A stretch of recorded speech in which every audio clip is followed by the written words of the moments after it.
That's the great thing about the sip is that we make it okay to not know, but to enjoy. And I think that's the one thing that I want our customers to feel like, that it's okay if you like the $10 wine over the $90 wine. It's your palate, it's your choice, and it doesn't make you anything other than who you are.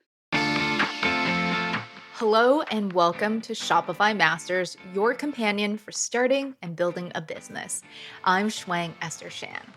Have you ever gone out to purchase a bottle of sparkling wine and were overwhelmed by your options?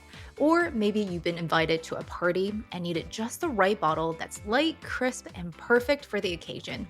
Well, best friends Erica Davis and Catherine Carter launched a place where you can discover, taste, and learn about your favorite sparkling wines, all without breaking the bank.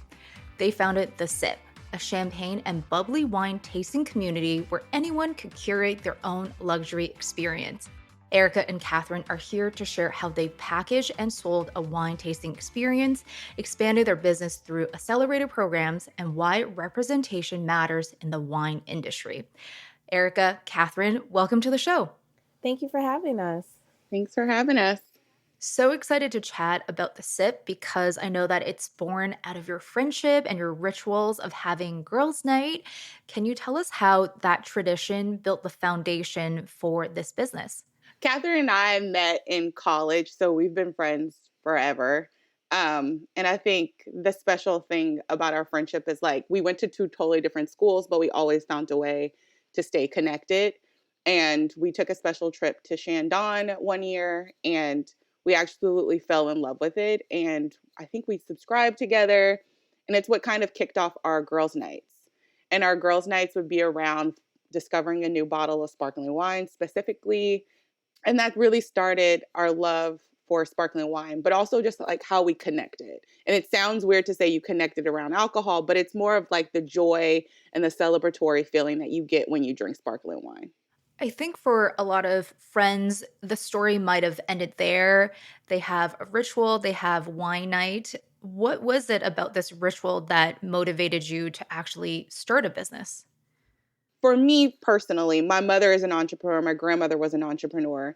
And Catherine and I had always kicked around this idea of doing something in business together, just honestly as a side hustle more than actually having it be our main thing, I think. And at the time, I was at a startup. She was managing and doing logistics. So it just made sense. And I mean, we had wild ideas. Our first idea was Nailed It, a nail subscription. And it just didn't feel authentic to who we were. And it didn't feel authentic to our friendship. And so for us, like when we were doing girls' nights, I think the idea really sparked around when we saw a gap in access, a gap in understanding. I think as two Black girls from Oakland who go into Napa, this thought that we need to know everything to enjoy it was always pressed upon us, or that we liked it sweet, or we wanted specifically pink, and it actually didn't work for our palates. And so when we saw that, we knew there was something there. So we kicked it off and we just wanted to take a sip of everything, and that's kind of how the sip started. And what was it like for you, Catherine? It became a tradition. We were starting to run out of our go-to bottles, or we're having trouble finding new bottles to discover. Also, we both got married around the same time. We had kids around the same time. So now we have budgets around the same time. So we wanted to invest our money. We wanted to invest it well. And so being able, like Erica said, to take a sip of something, decide if we like it, and to understand why we liked it became more and more important to us when we got together to do our tastings. And so, like she said, we realized this couldn't be something that just we struggled with. It had to be something that other people found as a challenge too. And we also knew getting together with your best friend and drinking wine can't be something that only we like. There's got to be other people interested in that as well. And so from there, we decided to go ahead and start the company. So you have this idea. How did you then approach the process of researching, sampling, and selecting different locations, brands, and wineries to include in the sip? One of the first things that we did is work with what was already kind of established. So we worked with wines that we had heard of, brands that we had heard of. We did research on different types of sparkling wines and just found the distributors that made them and started building those connections and those resources so that we could start to put together our own box. I think one of the things that we knew was important is it's not about making a box that's Erica's favorite wines or my favorite wines, but really just having a discovery of something new and different so people can find their own flavor and what they like. And so, I mean, I guess that's the best part about our company. It's a lot of fun taste testing, going out there, meeting new people, new wines, and curating boxes that work. And Erica, for you, how did the process of including the community in this selection process, and why was it so important to include them in the building of not just boxes, but also ideas, feedback for the business as well? Like Catherine was saying, when we first started, it was all about researching and figuring out what we wanted to do and why we wanted to do it. And so much part of that is about giving back for us. And so it wasn't even a big discussion, honestly. It was more of like, okay, let's figure out how we can also make money, but also give back. And it just ran with it. So for us, we're both from Oakland, California. We wanted to find an organization that was meaningful for both of us, that helped people, that was about equity of life. And that's what EOCP is about. It's about taking that individual and helping them throughout their life individually for what they need versus giving this mass approach to people who may need things differently. And I think it was very similar and mirrored what we were doing for the SIP. For us, it's all about what's great for your palate, which is what Catherine was saying. And so when we look at it from a merchandising perspective, it's more of like, how do we give people themes and see what they like and they can choose? And EOCP does that from a person's perspective. Like, how do we give them options and they choose what's best for them? So for us, it's called Take a Sip, Give a Sip. And for every box, bottle, accessory you purchase on our site, we actually donate 16 ounces of clean water. And thus far, we've donated over 7,000 gallons. Such an impactful arm of the business that you build into the model right off the bat. And I would love to get deeper into that later on in the show. I think another great aspect of the brand is the branding in itself. Everything from your boxes, accessories, the web design. It's very cohesive and it's bold and bright and friendly. So tell us a little bit about the creative process that went to it to develop a branded community. It was fun. We actually worked with a brand, but what I wanted to make sure is that we created this brand to be a reflection of ourselves and things that we saw in other people. And so I personally think the sass comes from my side and the sweetness and the friendliness comes from Catherine's side. So it's like a blend of both of us. And I think that that's what makes it great, is that it's all celebratory. You can be both. You don't have to be one or the other. And for us, it was more about being approachable. It was about speaking a language, not being condescending, and just, quite frankly, just being that best friend that gives you like the real, like, this is really how it tastes. We make this joke and we laugh about it all the time, but I didn't know what a black currant was. And it's literally in almost every single tasting note of a wine that I personally like. And so it's interesting to have something that's saying black currant and I can't put my finger on it. It actually tastes like cherry Coke to me. And I'm okay saying that. And I think that's the great thing about the sip, is that we make it okay to not know, but to enjoy. And I think that's the one thing that I want our customers to feel like, that it's okay if you like the $10 wine over the $90 wine. It's your palate. It's your choice. And it doesn't make you anything other than who you are to choose what's great for you. And that's what the brand should feel like. So when you get that box, it should feel like a celebration and it should feel like your decision. I love it. Just through our short interactions, I can feel the sassy and sweet that you've mentioned between yourself and Catherine. So, Catherine, tell us a little bit about how the branding exercise was for you. It was a completely new world, to be very honest. Erica comes from startups. She's dealt with building a brand and like what the message should be. It was just funny because Erica went through so many versions of things to get it to like perfection. And for me, the whole way, I'm just like, oh, that looks good. That looks good to me. That looks good to me. I don't have the same eye for that. And I don't have always the same language that she has. So I think that's one of those things where Erica really thrived and strived. But at the end, both of our voices were seen in there. But I just remember going through the process with Erica, someone who's clearly a veteran at it versus someone who's completely new, who's just like, oh, I like that pink. I like that green. Oh, no, you're right. Gold is better. I think that was one of those fun parts of building the brand and learning where our strengths and weaknesses are and how we can like help each other give different aspects to the company. sometimes when you have too many people in the branding process that are veterans, you tend to overthink it. So it was nice to have someone that comes in with a fresh eye that's like, actually, those greens just kind of look the same to me and they don't give me any different feeling versus like us being like, no, this evokes this feeling or just, overthinking it and it just being like, we want to pick a color that looks great. We don't need to have the perfect green shade over here. So while like she might have thought like her input wasn't as impactful, I think sometimes in the midst of it, like we were going down rabbit holes and to have someone just be like, I think it looks fine, it helps stunt the process, right? Like, okay, let's go on to what is actually more impactful, like copy. Yeah, let's build the box now. Yeah. I think this is great because you both bring complementary skills and the two of you really balance each other out. So tell us a bit about both of your backgrounds in your career and how you determined the roles that you both have and the areas of business you guys look after. We kind of split it up as Erica being everything before the purchase of the box and me everything after the purchase of the box. My background is in management, operations, and customer service. And so that's really what I own with the company as far as building relations with the different vendors and distributors that we work with, as far as being the voice to our customers and helping them find resolutions and also helping them understand the brand and who we are and why they should purchase with us and why it's fun to be a member. That's really kind of my background and where I fit in with the SIP.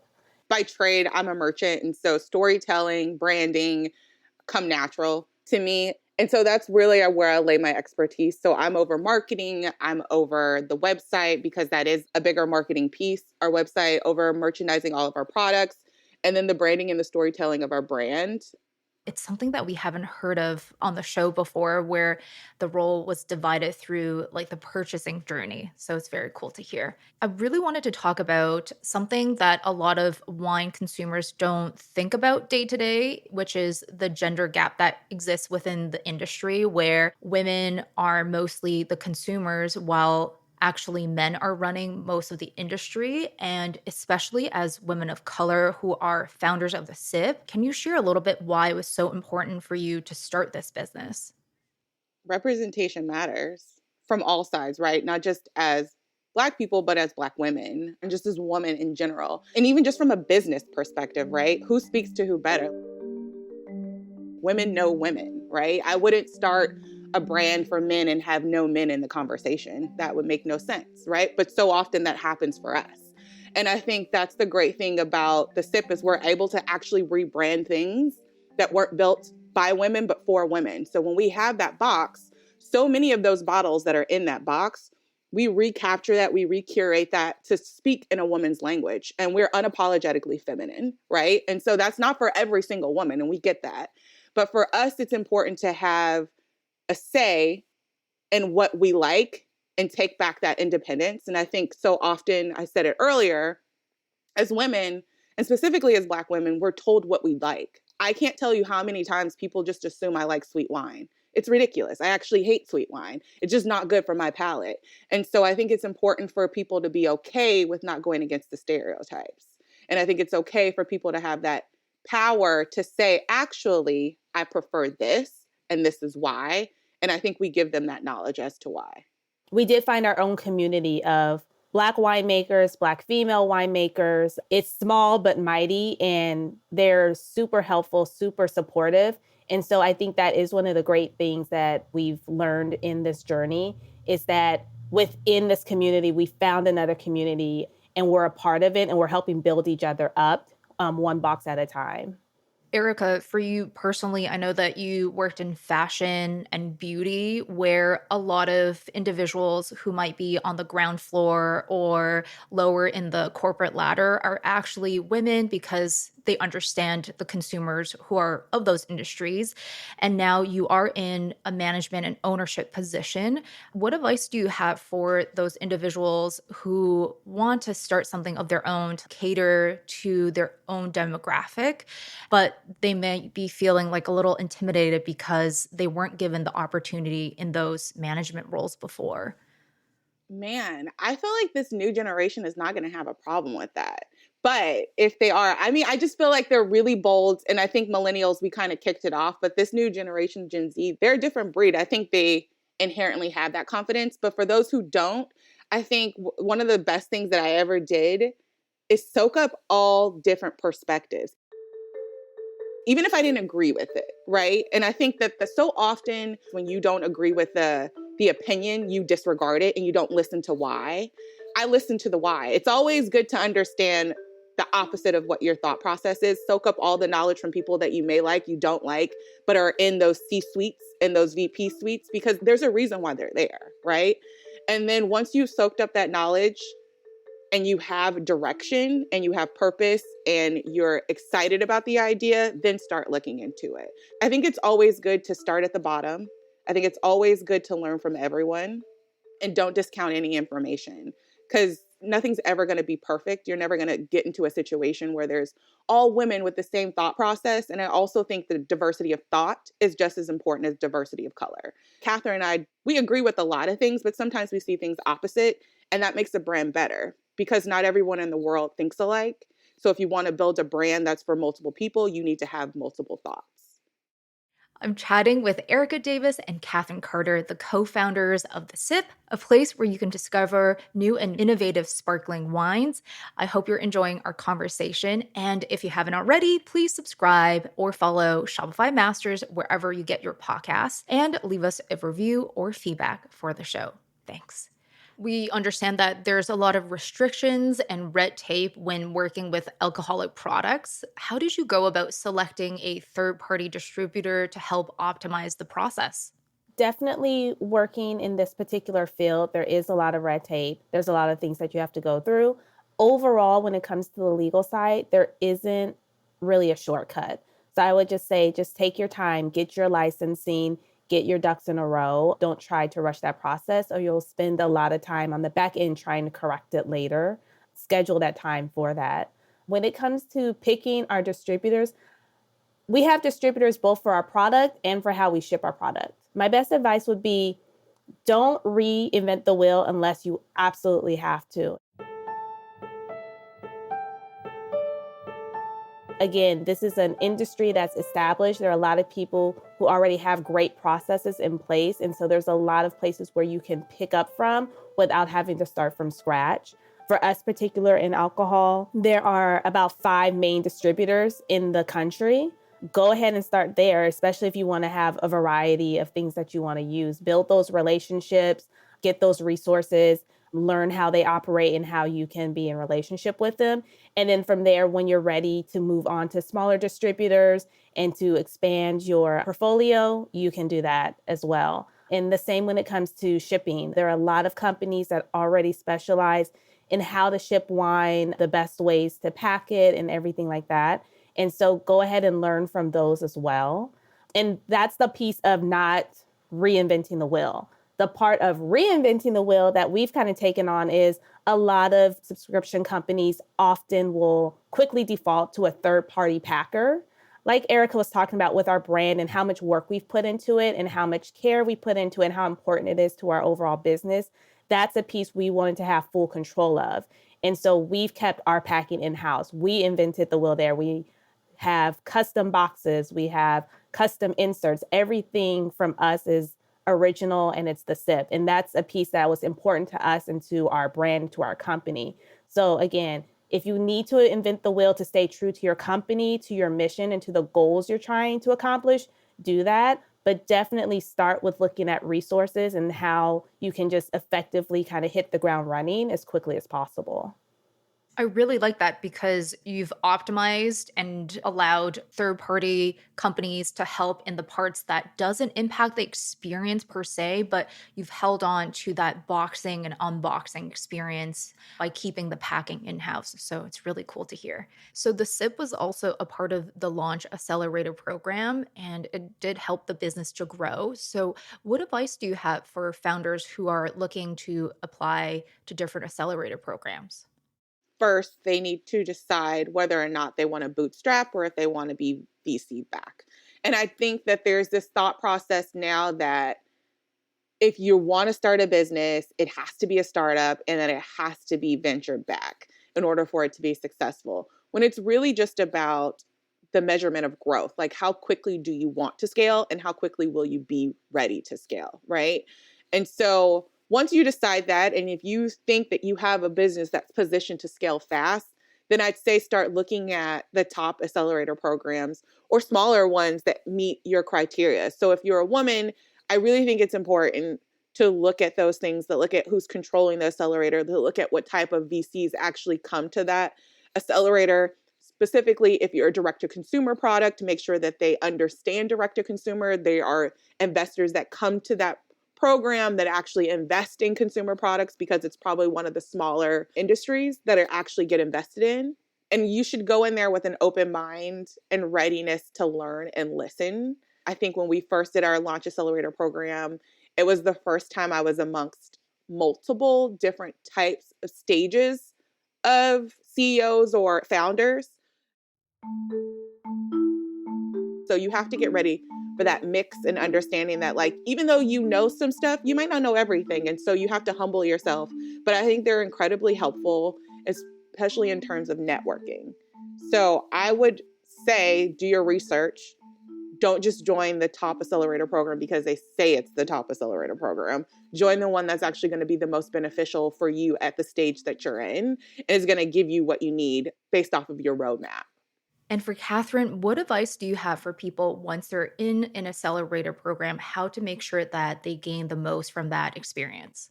Well, I really agree with Erica. I would say definitely, I think a good practice would probably be to just make a list of what you want to get by the end of the program. And then maybe just start working on that list throughout. I think one of the biggest pieces is definitely if you're starting super fresh, the way I was, take the time to learn those fundamentals, take the time to network. A lot of our peers ended up becoming customers. So that was fun. And that's because of the networking and talking about your product. But I would definitely say stay focused on that. Also, for me, being on the operations side is definitely think about in the acceleration programs, time management. We're lucky enough to be co-founders. I think you can definitely be a solo founder. I don't know how people do it though, but you've got to keep the business running while you're doing it, or you've got to manage in the expectations that certain pieces of the business may have to take a back seat while you grow in these other ways. And so definitely think about that piece too while you're going through it. And I know for each business is different. For the SIP, when did you feel like it was the right stage to look at outside funding? We did a couple of things. So we did Launch Accelerator, but before Launch Accelerator, Y Combinator has a low level version where you just go in and you learn. And so we did that before I think we started officially, we kicked it off. And that was just to get some like understanding of the difference between bootstrap and then VC back. So initially, we honestly just thought we were going to bootstrap it, to be honest. And then one of my like really close friends, he had just sold his startup and I started talking to him about ours. He saw where we were in terms of traction. He saw where we were in terms of our beta, our MVP, our website. And he was like, I think you might be ready. And so I met with a VC who's our biggest VC right now, like our biggest supporter, our biggest champion. And it was just about having a conversation and getting advice from them. And I think like 3 months in, he was just like, well, when are you going to pitch me? And I think that's when we decided, like we got asked to pitch, and that doesn't happen very often. So I don't want people to think that like if you have these conversations, it's going to turn into an investment, because it doesn't always. But for us, I think we were like-minded, and not all money for your business is good money. And we had to learn that. When someone takes an investment into your business, it's like a marriage. You have to like that person. You want them to be on your side. More importantly, you want to see the benefit that they also have to the company. You don't just want to take a check and then have to figure it all out for yourselves. Like the best part of having a VC, in my opinion, is the network and the support you get and the expertise from doing this over and over, so we don't have to make the mistakes that other people have. Meeting them, having the conversations, getting the support, getting the advice for free, let me know that they were the right partners for us. And then we took it, then we did the accelerator, and it's probably the best decision we ever made for our company. I know that a lot of founders are nervous about getting their financials in order and making sure that their different metrics are appealing to different investors. What are some metrics or financials that founders should take a note of and get prepped before pitching someone? When we think about scaling, right? Like it's your main KPI. So what are the key performance indicators that really matter? When you are a consumer business, revenue is king, right? Like how are you going to make it? What's the margin look like? And more importantly, how are you acquiring customers and how are you doing that at an efficient CAC? Like CAC can't be too high. So cost to acquire a customer. And then how are you going to scale that, right? Is this scalable or is this grassroots? Is it really going to take you so far? How can you be that $1 billion business? And do you see it and how do you see it? And so for us on the financial and the marketing side, because marketing goes hand in hand with scalability, right? It was more about figuring out one, how are we obtaining our customers? Is this a one off? Can we repeat this? And if we repeat this, how much is it going to cost to repeat this? And how long can we repeat this? And so it's about looking at measurements like that and then looking at your retention rate and your revenue over time. And I think for us, we had found a really cool niche in how we were obtaining our customers. We did it at a really low cost. And for a lot of investors, that was appealing. And so I urge people to think about scalability, especially if you are a consumer product, a direct to consumer brand, or B2B, about how you're going to get that next customer, right? Is your process repeatable? Can you do this over and over again and maintain the same results or similar results? If you can do that, your business is scalable. If you cannot repeat it and you don't know how you're going to repeat it, I'd say continue to bootstrap until you figure it out. So we mentioned Take a Sip, Give a Sip, the program that you had since the beginning of the brand. Can you share how you were able to tie this giving back element and making sure the business was both profitable and impactful? It was important that it be the foundation of the start of our business because we're both two natives from Oakland and we have a great understanding of we didn't get to where we are by ourselves. We've got great families, a great community that's raised us and shaped us of who we are. And so we want to build that into the company.